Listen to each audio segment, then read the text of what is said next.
Papunta na ako ngayon sa hair salon para magpa-appointment, at kung available nga siya ngayon at hindi busy, baka kahit walang appointment ngayon, magupitan niya na ako, pero hindi ko pa sure. Susubukan ko ngayon, titignan ko. Pero kung wala, sana bukas makapagpa-appointment ako para makapagpagupit na. Dati, sobrang nahihiya ako at natatakot na magpaiksi ng buhok. Nakapagpagupit ako dati hanggang dito, pero sobrang tingin ko sa sarili ko sobrang iksing na talaga ako at hindi ako komportable. Parang mas prefer ko palagi yung mahaba yung buhok. So, ayun. Pero dati pa, nasa Pilipinas pa lang ako, gusto ko na talagang masubukan magpakalbo. Kaya lang, hindi matuloy-tuloy. Tapos nung nandito na ako ngayon, yun, sinubukan ko na yung ganito kaiksing buhok. Nung una, kahit pa alam mo yon, kahit na desidido ka na magpaiksi ka ng buhok. Pero iba pa rin sa pakiramdam kapag maiksi na, totoong pinagupitan mo na yung buhok mo at totoong maiksi na yung buhok mo. Kasi parang nung una nga parang gusto ko pa magsisi na bakit ko pinaiksian, parang ganito, ganyan. Naka-red pa, kaya waiting muna ako ngayon dito sa gilid. So ayun na nga, usapang buhok tayo. Dati kasi yung interpretation ko, pag maiksi yung buhok, hindi ka maganda. Parang dapat mahaba yung buhok mo para maganda ka. Tsaka ganun din naman yung pakiramdam ko dati. Nakatawid na ako sa isa, eto red, so mag-aantay ulit ako. Ano ba tawag doon? Dito, mag-aantay ako. So ayun nga, kahit naman ako, mas confident ako sa sarili ko at feeling ko mas maganda ako kapag mahaba yung buhok ko. Ganun yung thinking ko. Tapos, pag maiksi yung buhok, parang hindi ko siya kayang dalhin, hindi ako komportable, nahihiya ako, lalo na sa kung ano man yung sasabihin ng iba. Tapos, nung nandito na ako sa Israel, siguro isa din yung factor para maisakatuparan ko na at gawin ko na talagang magpaiksi ng buhok. Kasi unang-una, wala naman masyadong nakakakilala sa akin dito. Tapos yung trabaho ko, hindi naman masyadong, alam mo yon, sa loob lang naman ako ng bahay. Tapos,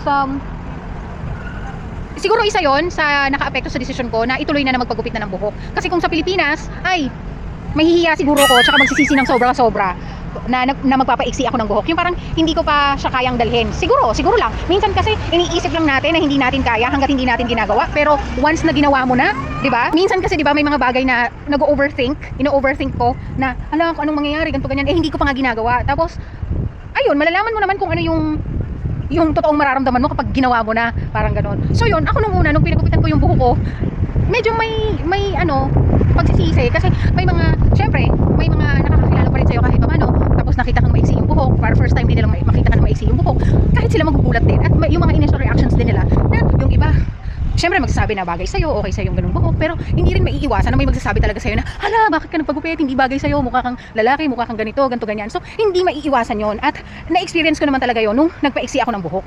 Yun, syempre kapag may mga naririnig kang ganung, may mga marireceive kang ganung reaction, syempre tatanungin mo yung sarili mo, magda-doubt ka na tama ba yung ginawa kong pagpapagupit ng buhok.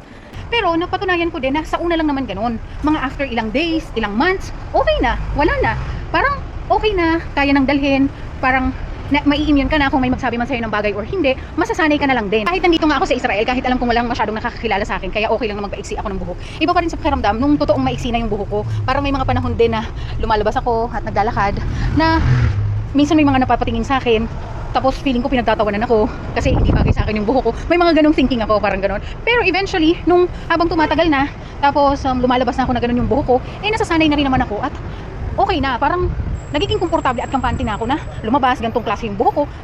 Wala na, okay na. Kung nung dati, sobrang natatakot ako na maiksi yung buhok ko, pero ngayon hindi na. Confident na ako. Pangalawa, kung magpapaiksi man ulit ako ng buhok, hindi na ako mahihiya, kaya ko na siyang dalhin. Bagay man sa akin o hindi, okay lang. Ang naituro sa akin ng experience na to sa pagharap ko sa maiksing buhok is hindi sa kung ano man yung magiging itsura ko Ang naituro nito sa akin, hindi na importante sa akin kung bagay man sa akin o hindi. Ang naituro nito sa akin is kung paano ko hinarap yung fear ko na magkaroon ng maiksing buhok. Kung paano ko hinarap yung pagiging uncomfortable, yung kahihiyan na sasapitin mo kapag maiksi yung buhok mo. Hindi naman pala ganun ka-hard at ka-harsh. Kayang-kaya naman palang gawin.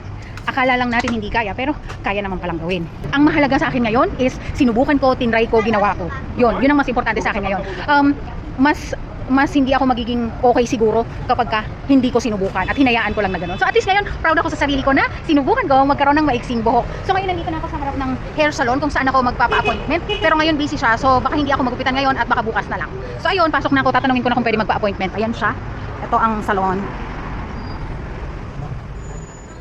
Shalom. Can I have appointment for tomorrow? What time you want? 12. 12. 12:30? Yes. Okay, sure. 055. Okay, sure. Thank you. Bye-bye.